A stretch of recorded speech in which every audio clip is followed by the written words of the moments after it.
זוהר, פרשת בעלותיך ליום ראשון. רבי אבא פתח, השעה מיודרת אלוהה, השם באור פניך יהלכון, ויקרא וכמוה. זה מקרא עמדו, השעה היודעים לרצות את רבונם בתחורה.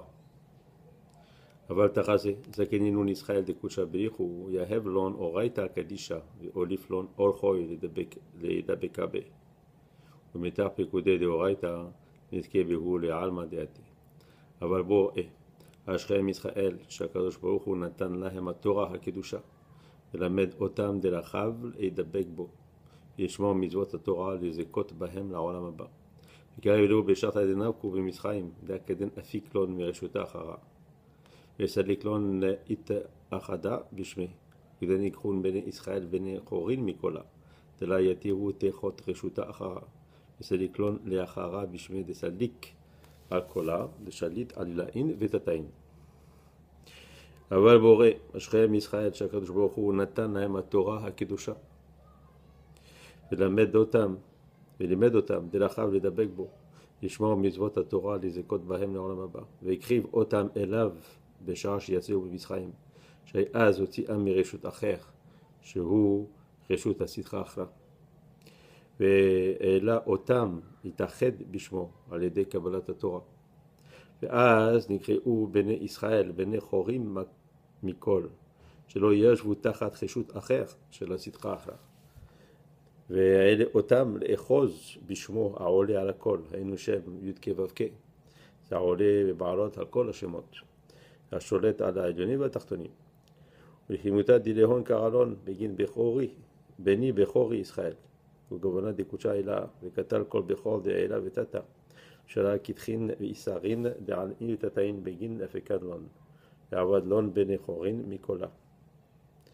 מתוך אהבתם קרא אותם בני בכורי, כדוגמה שהקדושה העליונה, כי אין זר אנפין נקרא בן בכור, כן, לחוכמה ובינה, והרג כל בכור שלמעלה, היינו שר מצחים, והשר של המצחים, שר של מצחיים, כן, שלמעלה, ולמטה, זה בכורי מצחיים.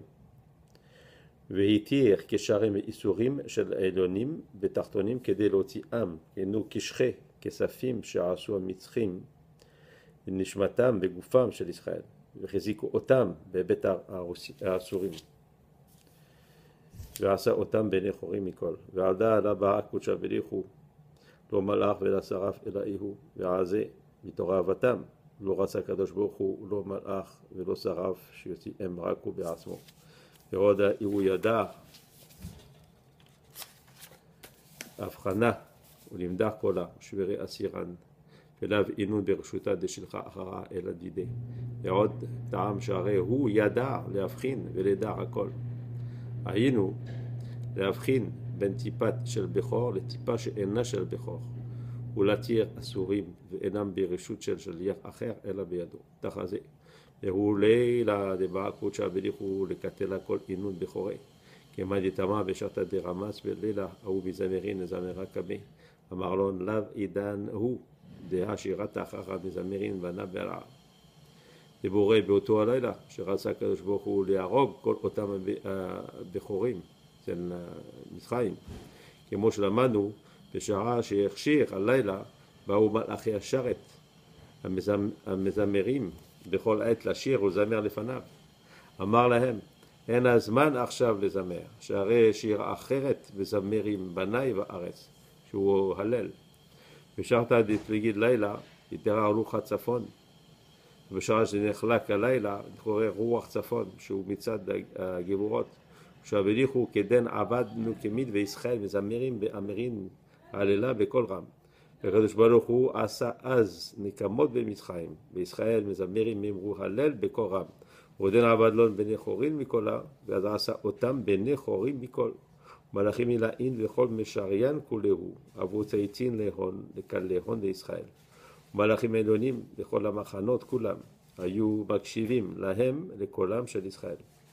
פתח דגזרו רשימו לבתי הון מהעוז דמה, ומדמה דפיסחה ותלת חשיבים, אחר שנימולו רשמו רשימה על בתיהם מאותו הדם ומדם הפסח.